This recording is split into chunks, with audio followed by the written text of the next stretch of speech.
Então, queridos, o que que acontece aqui? Agora a gente vai ver a entrada da igreja na cidade de Icônio, tá bom? Então a gente vai ler agora aqui. Vamos ler o capítulo 14, do versículo 1 até o versículo 7. Vamos ir até o 7 hoje. Vamos trabalhar isso em alguns módulos, esse capítulo 14. Então, no capítulo 14, a partir do versículo 1 até o versículo 7, eu quero pedir para Laura Becker ler para mim, Laurinha, por gentileza. Oi, boa noite. Vou ler.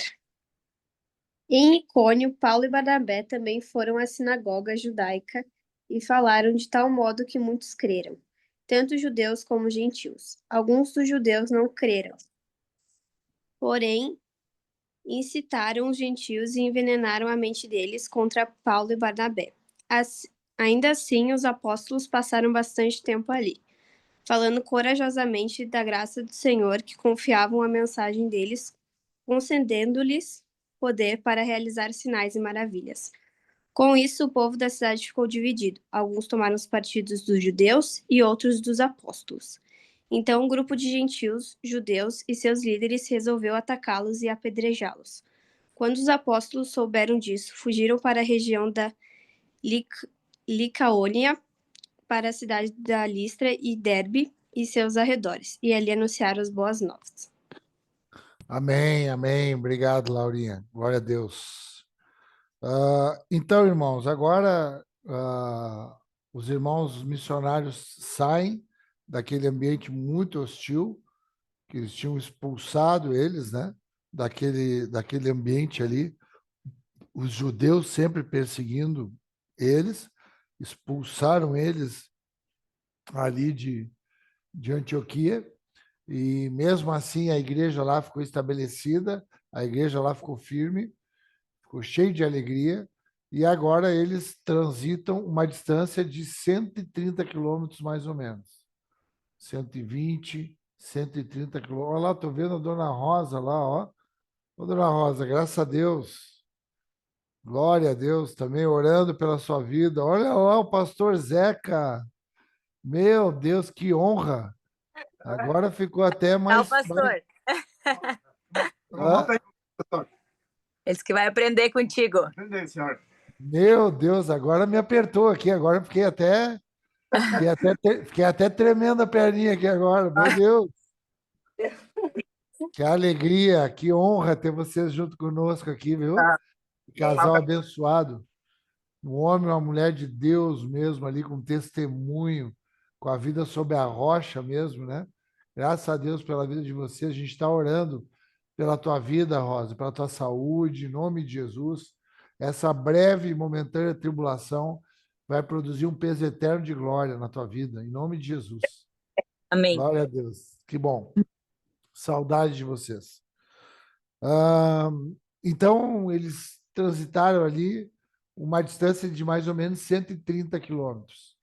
Aí imagina eles, a distância são vários dias, né? Ali era carregados por jumentos, por burros, por cavalos, e eles faziam essa jornada de alguns dias, né? Ou até semanas, conforme o tempo que eles fossem parando. E quando eles chegam nessa cidade de Icônia, eles usam a mesma estratégia que eles vão usando ao longo da caminhada deles. Qual é a estratégia? Ir numa sinagoga. Ou seja, eles estão escolhendo lugares onde já há ali uma comunidade judaica estabelecida. Então, assim foi em Chipre, assim foi em Antioquia e agora está sendo também em Icônio. Então, eles vão numa sinagoga, que é onde eles têm possibilidade de pregar a palavra. Porque Paulo, sendo um judeu, ele ganhava ali uma oportunidade de trazer uma palavra, trazer uma saudação. E quando ele começava a trazer essa palavra, quem é que ele pregava? Ele pregava Cristo Jesus, o Evangelho de Jesus. Ele pregava Cristo como sendo o Messias. E para os judeus, isso era para ser reconhecido, porque os judeus esperavam o Messias. Os judeus tinham o Cristo anunciado desde os profetas. Toda a Torá, todo o Antigo Testamento é anunciando a vinda do Messias, que é o que ocorreu quando Jesus veio na Terra. Então, ele está dizendo que o Messias veio, o Messias morreu e ressuscitou. Lembram da estrutura de pregação didática do Pedro e do Paulo que a gente trabalhou? Que era aquela questão de começar ali anunciando o Antigo Testamento e daqui a pouco inseria Jesus e falava que ele era o Cristo e falava que eles tinham matado ele, mas que ele tinha ressuscitado. Amém? Lembram dessa estrutura? Então, ele sempre começava trazendo o Antigo Testamento, falando de Abraão, falando de Moisés, chegando em Davi, daqui a pouco ele migrava. Bom, então tá. Aí Davi tem a raiz de Davi. Aí ele seria Jesus. É Jesus, o Cristo, que nós matamos. Ele morreu, mas ele ressuscitou. Então, essa era a síntese da pregação. E ele vai agora com os irmãos ali nessa cidade de Icônio, numa sinagoga, e ele tem a mesma prática. E a palavra que ele vem trazer ali é muito poderosa. Então, um dos princípios, eu quero que tu anote aí o princípio que a gente vai trabalhar desse versículo 1 até o versículo 7. É o princípio da autoridade. Escreve aí. Princípio da autoridade. O que compõe esse princípio da autoridade? Escreve do lado. Princípio da autoridade compõe ousadia. Ousadia. Princípio da autoridade. O que compõe, junto com essa ousadia, coragem. Coragem e disposição. Essa autoridade, ela vem regada com ousadia e com coragem.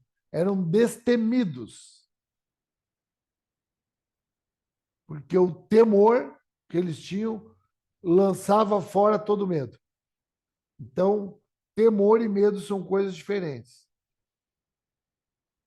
A gente tem o temor de Deus, por isso que a gente se enche do amor dele e lança fora todo medo. Escreve essa estrutura. O temor, a gente se enche do amor para anunciar ousadamente, corajosamente, destemidamente, e lança fora todo medo.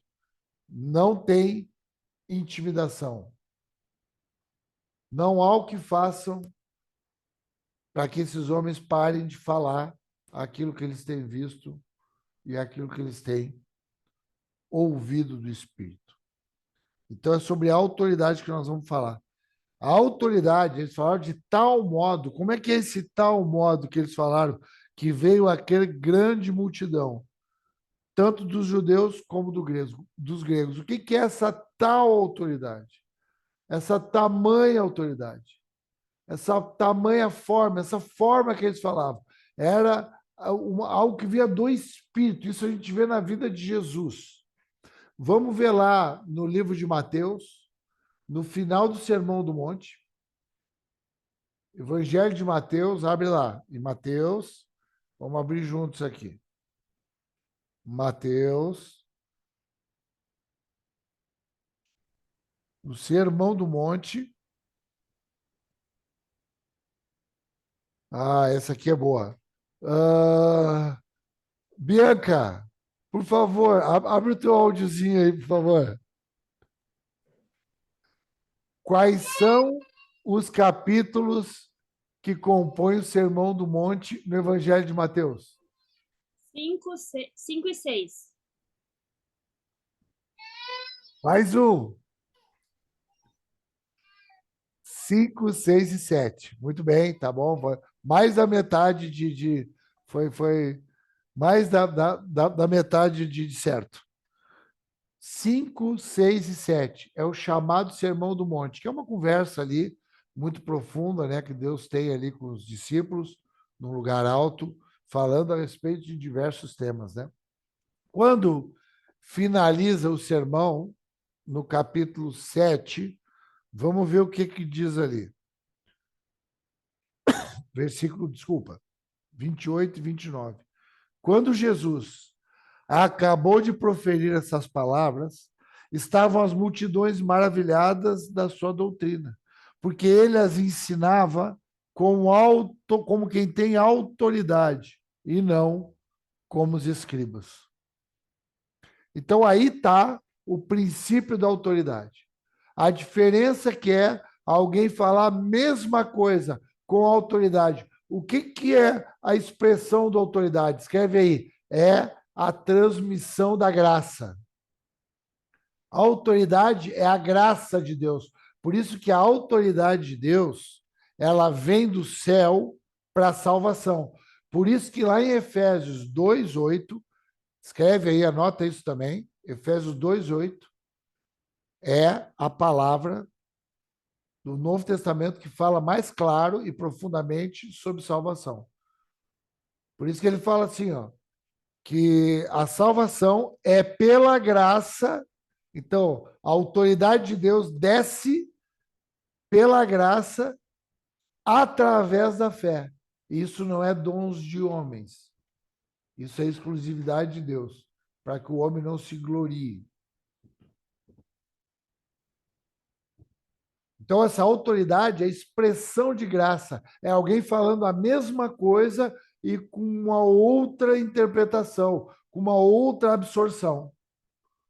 A graça penetra o coração das pessoas que já estão preparadas pela fé para receber aquela carga da palavra. Então, a graça, ela carrega a mensagem, ela carrega a palavra. E aí invade. A graça, ela transpõe a barreira do pecado, porque agora a fé está preparada para receber. Por isso que a Bíblia diz que onde abundou o pecado, superabundou a graça. Ela rasga essa palavra, que ela é como uma faca de dois gumes, ela penetra poderosamente e não volta vazia. Ela executa o propósito pelo qual ela foi enviada do alto. Então, autoridade, ousadia, coragem, ser destemido, que é a expressão da graça. Então é isso que Jesus tinha. Jesus falava a mesma coisa do que os escribas, do que os religiosos da época, mas ele falava com graça, ele falava com ousadia, ele falava com coragem, ele falava com autoridade. Amém, queridos? Então, mais para frente um pouquinho, vamos avançar um pouquinho ali agora, no Evangelho de Lucas, o próprio médico Lucas, que é o mesmo autor do livro dos Atos dos Apóstolos. Vamos pegar agora Lucas, no capítulo 10, pensando em autoridade ainda. Lucas 10.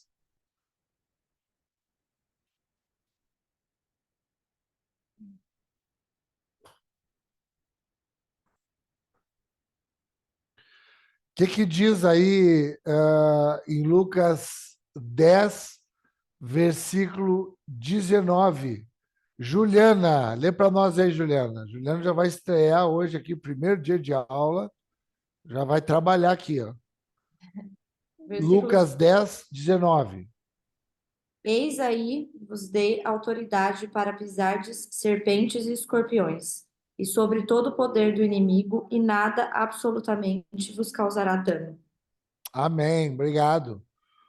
Autoridade, Jesus está dizendo, eu dei autoridade para vocês.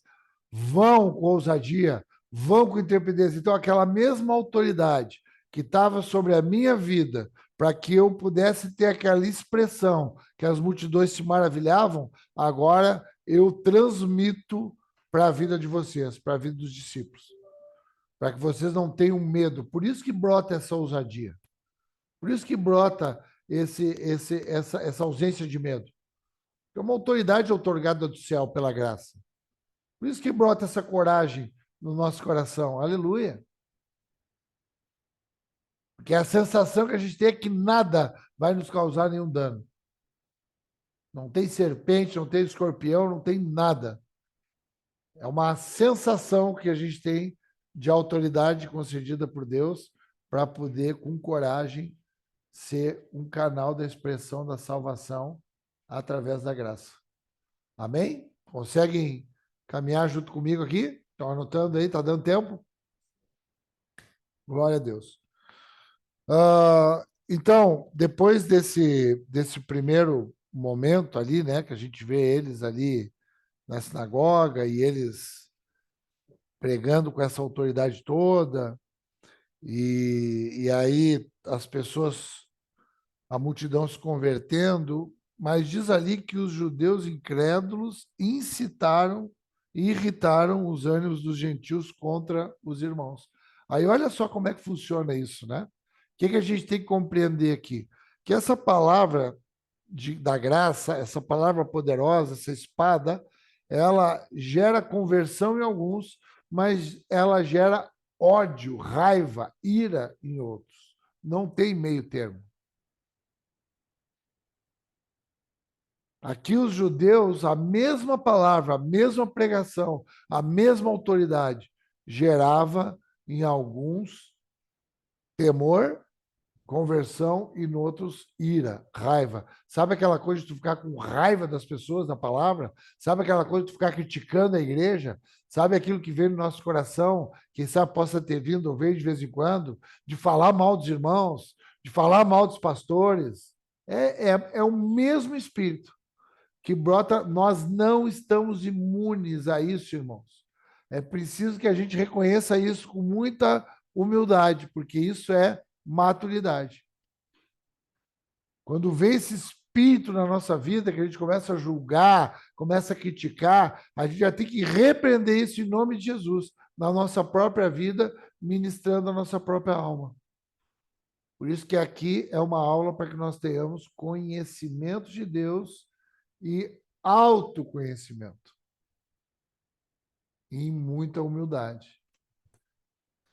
Então, eles incitavam, eles não simplesmente diziam, eu não acredito no que eles estão falando. Não, a perseguição não é assim, eu não acredito. Não, eles ficam tomados que eles têm que fazer uma facção, eles têm que incitar as outras pessoas para também não crerem, para também não acreditarem e para começar a se tornar agressivos também. Essa é a perseguição. É isso que tem que acontecer. Isso não é uma possibilidade.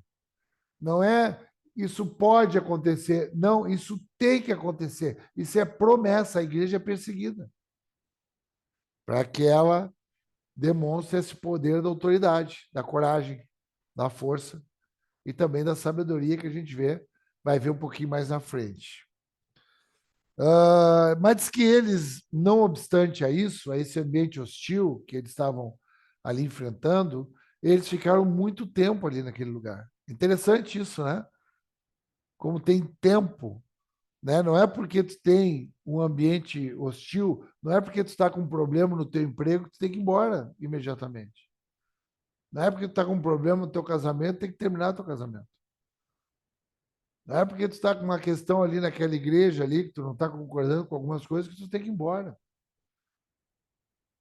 Diz que eles ficaram mesmo naquele ambiente ali contrário, muita gente se levantando ali de forma contrária, os ânimos acirrados contra eles, eles ficaram muito tempo naquele lugar. Por quê? Porque tinha gente ali que estava se convertendo e eles precisavam atender aquelas pessoas que estavam nascendo de novo. Então, a perseguição não fazia com que eles fugissem no primeiro momento. Depois nós vamos ver quando eles fogem. Como a gente leu ali. Mas no primeiro momento eles ficam ali porque eles têm que cuidar daquelas pessoas, têm que dar maturidade para aqueles irmãos que estão se convertendo e eles têm que estabelecer ali o ambiente da igreja. Eles estão implantando igrejas onde eles passam. Assim foi em Antioquia. E assim está sendo agora nessa região. Essa cidade de Icônio, ela ainda faz parte da região da Galácia. Por isso que aquela carta de Paulo aos Gálatas é muito direcionada para esse povo, para essas igrejas que estão estabelecidas nessa região. Por que se estabeleceram? porque eles ficaram muito tempo ali.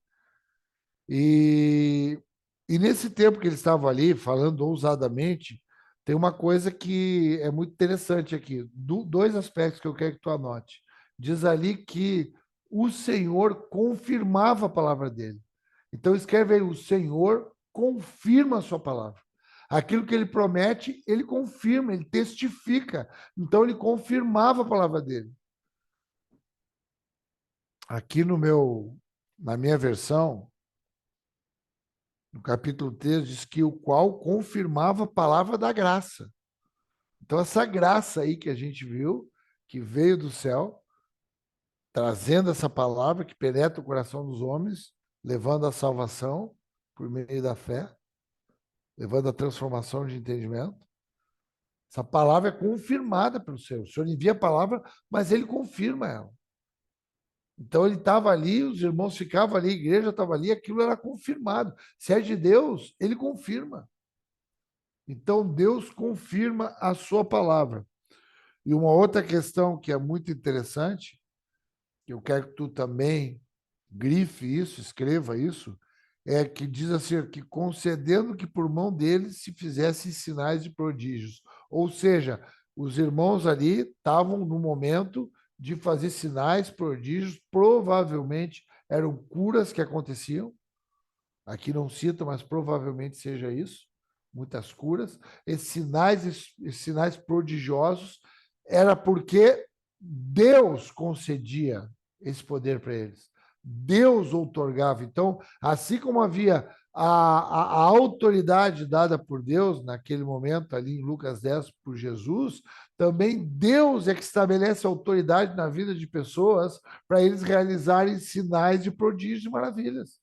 Que até hoje Deus continua fazendo, porque Jesus é o mesmo, ontem, hoje e sempre. Então ele fazia sinais, prodígios, porque o Senhor concedia. Então aqui isso não era um talento natural, isso não era simplesmente porque eles aprenderam a fazer isso. Não, o Senhor fazia. Por que o Senhor concedia essas questões de sinais e prodígios? Para confirmar a palavra dele. Então, por isso que conecta aí uma coisa com a outra. Conecta essa concessão, que é uma autoridade também, para que se executassem sinais e prodígios, conecta com a confirmação da palavra. Ele confirmava a sua palavra. Então, ele confirmava a sua palavra no interior das pessoas, aquilo que eles pregavam, com autoridade, e confirmava também por sinais, por prodígios. Porque os sinais é para que creiam.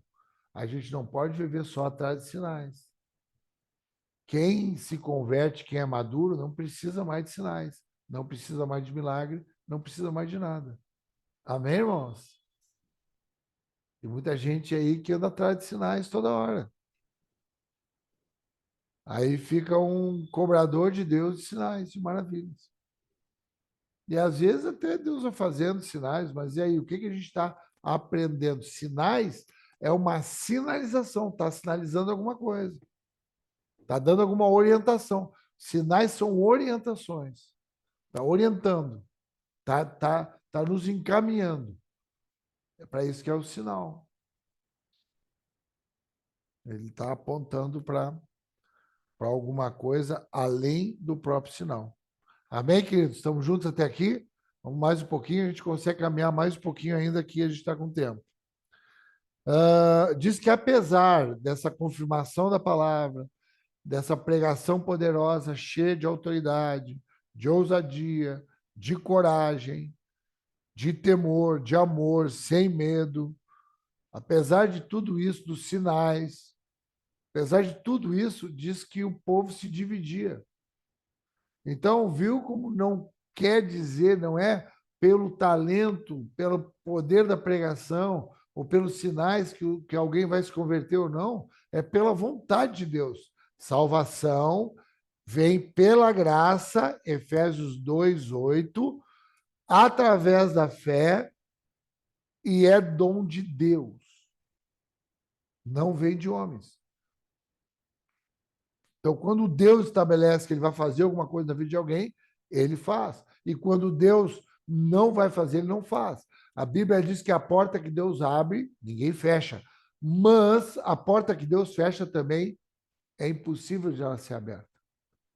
A Bíblia diz lá em Romanos 9:18 que Deus, ele tem misericórdia com quem ele quer e ele endurece o coração de quem ele quer. Então eram homens aqui de corações endurecidos, que dividiam as opiniões diante do mesmo cenário.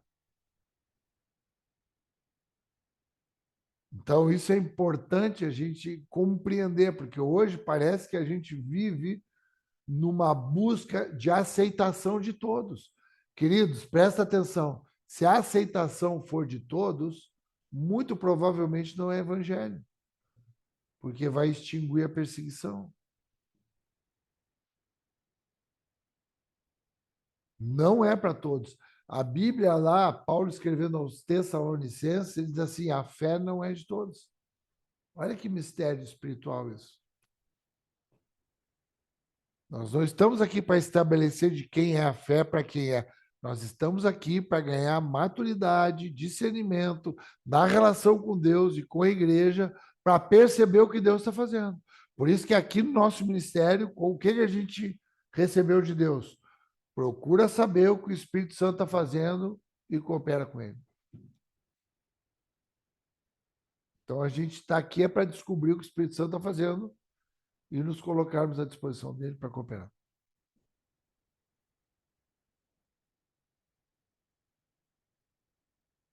Glória a Deus.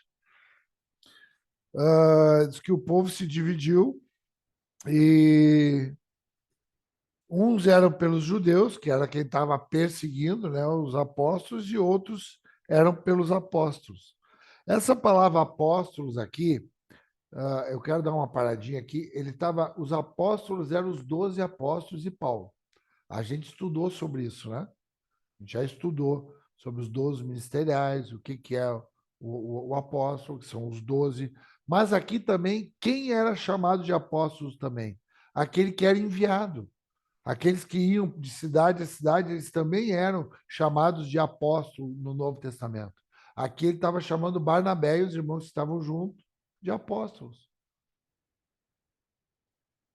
Timóteo é chamado de apóstolo. Tito é chamado de apóstolo. Onésio é chamado de apóstolo. Amém, queridos? Então, aqui, os apóstolos não são aqueles que são os detentores do fundamento, né? Que é os discípulos e Paulo, que tiveram experiência com Jesus.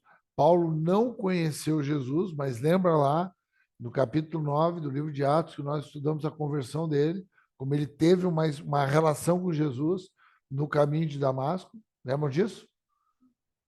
Porque essa era uma das primícias, dos pré-requisitos para ser o apóstolo, esses que fundamentaram a igreja. Então, Paulo entra nesse rol aí de pessoas preparadas por Deus, né? Então, esses outros que eram enviados também, o apóstolo ele também tem essa conotação de o enviado. Também pode ser, seria para nós, seria o missionário. Nós chamaríamos, quem sabe, o missionário. Se quiser chamar de apóstolo também, não tem nenhuma crise em relação a isso. Só a gente precisa saber o que a gente está falando. Tá bom? E para ir finalizando, diz que como surgisse um tumulto dos gentios e judeus, por conta de toda aquela incitação, né, o ódio, né, dos judeus, houve um tumulto.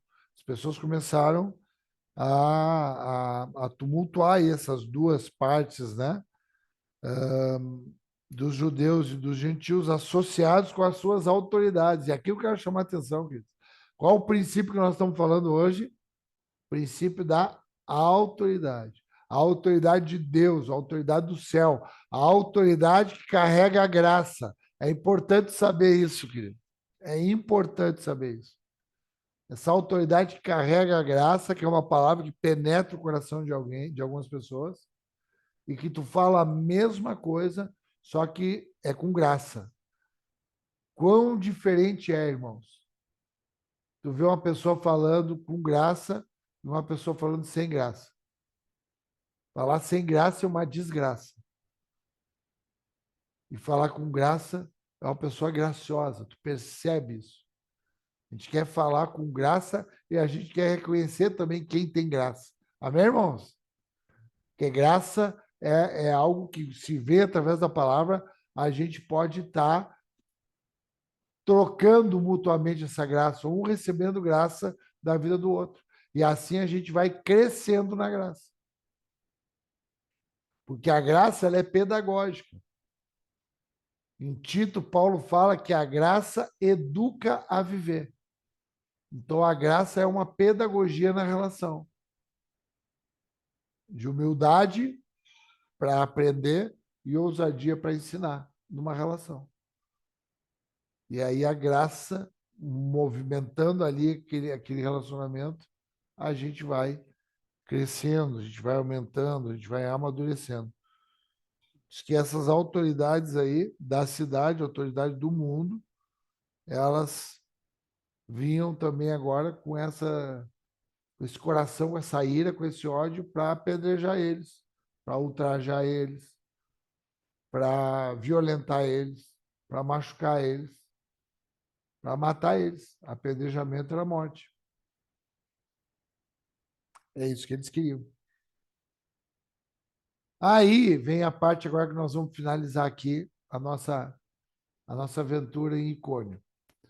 Diz que, versículo 6, sabendo eles desse desejo, né, das autoridades de apedrejar eles, de açoitar eles, e de ultrajar a vida deles, diz que eles fugiram para Listra e Derbe, cidades da Licaônia e circunvizinhança, onde anunciavam o evangelho. Então, às vezes, irmãos, aí a gente tem que entender isso. Às vezes, o martírio, ele é o último estágio. O martírio, a gente morrer por Cristo é o último estágio. É quando terminou o tempo de anunciação do evangelho através da nossa vida. E aí a gente se entrega mesmo para qualquer situação que o Senhor tenha pensado para a gente poder se despedir desse lugar. Agora, se puder, foge. Se tu perceber que há uma perseguição ali e que vai levar à morte, e tu entende que tu tem ainda que anunciar o evangelho, foge. Jesus fugiu. Paulo fugiu. Então, isso aqui é uma fuga orientada pelo próprio Jesus. Vamos ver lá onde é que Jesus orienta essa fuga, nesses momentos específicos. Está lá no livro de Mateus, vamos ler juntos ali. No livro de Mateus. Vai anotando esses textos aí, porque são importantes. No capítulo 10.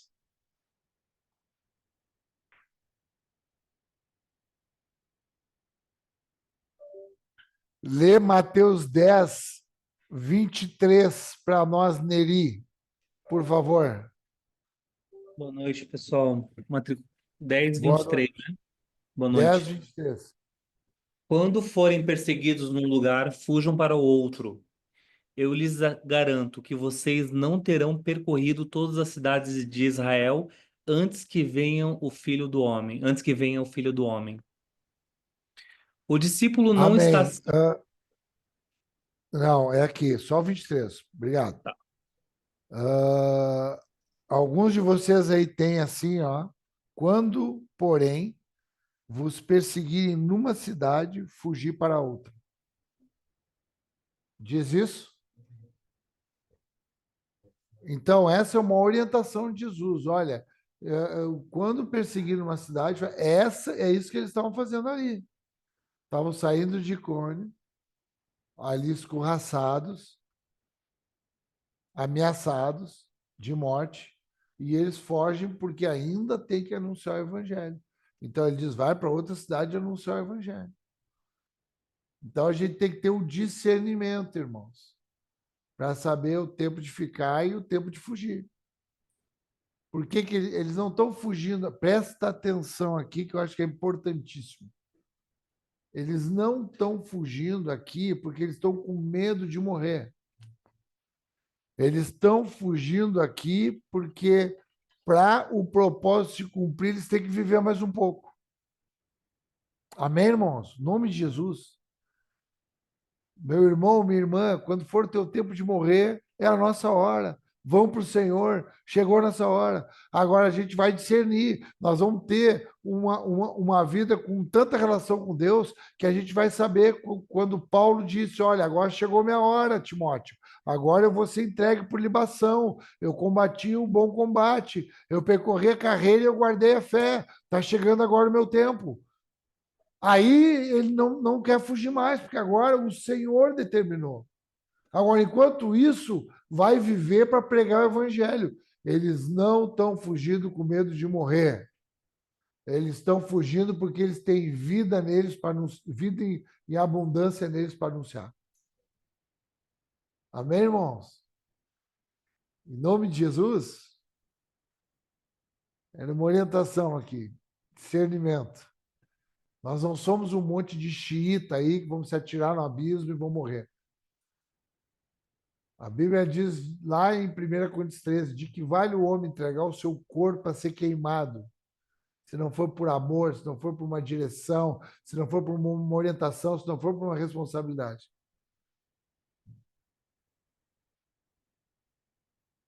Nós somos a igreja, um povo cheio de sabedoria, cheio de entendimento, cheio de graça, graça sobre a tua vida. Essa foi uma noite. Nós finalizamos aqui o etapa aqui. Depois nós vamos viajar na semana que vem lá para Listra e para Derbe.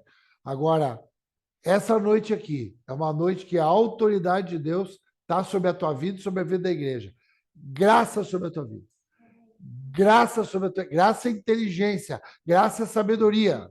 Graça não é loucura. Graça não é insanidade. Graça não é imprudência. Graça é obediência. Amém, meus amores, meus irmãos queridos. Glória a Deus. Era isso.